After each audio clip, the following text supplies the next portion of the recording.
ایک بات آپ نے کئی دفعہ سنی ہوگی، میرا بڑا دل کرتا ہے پھر سے اس کو دہراؤں۔ میں نے اسے سینکڑوں بار پڑھا ہے۔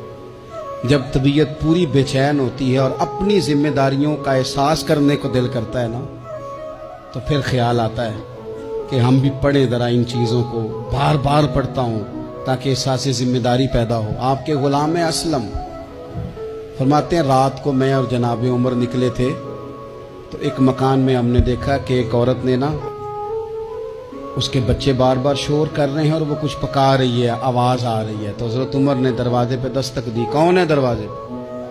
کہا میں ایک غلام ہوں۔ حضرت عمر کہتے ہیں غلام ہوں، بہن کیا مسئلہ ہے، بچے کیوں رو رہے ہیں؟ تو بی بی کہنے لگی تمہیں کیوں بتاؤں، جاؤ نا اپنا کام کرو۔ حضرت عمر نے اصرار کیا تو تلخ لہجے میں، جس سے غصہ نہیں کر جاتے حکمران، councillor, chairman, M P M N A, ناراض نہیں ہو جاتے، اس تلخ لہجے میں بی بی کہنے لگی دعا کرو اللہ میرے اور عمر کے درمیان قیامت میں فیصلہ کرے۔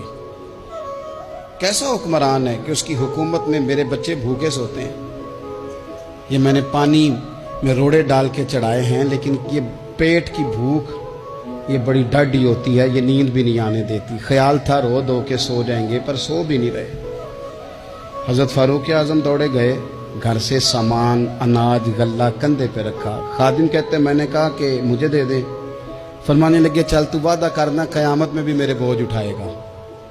کہ حضور نہیں، وہ تو میرے بس کی بات نہیں۔ فرمایا پھر مجھے کرنے دے۔ دوڑے آئے، اس خاتون کے دروازے پر لا کے وہ چیزیں رکھی۔ کہا بہن اگر تو پردہ کر لے تو یہ غلام نا آج کھانا پکا دے تیرے بچوں۔ پھر وہ گھی چڑھا کے، چینی ڈال کے، کچھ سامان پکتا تھا وہ کھانا پکایا۔ غلام کہتے ہیں جب پھونکے مارتے تھے تو داڑھی سے دھواں نکلتا تھا، آگ جلاتے تھے دھواں نکلتا تھا۔ پھر کھانا پکایا، پھر ان بچوں کو کھلایا۔ پھر حضرت عمر فاروق رضی اللہ تعالیٰ عنہ نا تھوڑے پیچھے بیٹھ گئے تو بچوں کے ساتھ اس طرح کی باتیں کرنے لگے کہ وہ ہنس پڑے۔ جناب اسلم کہتے ہیں بچے اس بیوہ کے ہنستے تھے، بچے ہنستے تھے اور عمر روتے تھے۔ جب وہ ہنستے تھے تو فاروق روتے تھے۔ پھر وہ بچے آہستہ آہستہ لیٹنے لگے، اور جب وہ سونے کی طرف بڑھنے لگے تو حضرت عمر کہنے لگے بہن میں جاؤں؟ کہنے لگی رب تیرا بھلا کرے، میرا کلیجہ پھٹ جاتا اگر میرے بچوں کو آج شام بھی روٹی نہ ملتی۔ تو سیدنا فاروق اعظم رضی اللہ تعالیٰ عنہ کہنے لگے پھر تو میرے لیے دعا کرے گی؟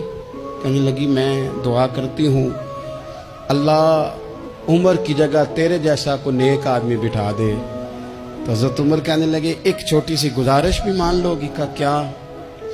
فرمانے لگے کوئی یہ میری خدمت اگر پسند آئی ہے تو عمر کو معاف نہیں کر دیتی؟ غلطی ہو گئی، اسے پتہ نہیں تھا۔ اپنے منہ سے کہنے لگے سیاںا بھی نہیں، باشعور بھی نہیں، اسے چاہیے تھا خلافت کی ذمہ داریاں نہ لیتا۔ لیکن حضرت صدیق نے کہا تو وہ مان گیا، لیکن بہن میں اسے جانتا ہوں، بزدل بڑا ہے، کمزور بڑا ہے، ضعیف بڑا ہے۔ اگر تو قیامت میں اس کی شکایت لگائے گی تو بڑا کمزور پڑ جائے گا۔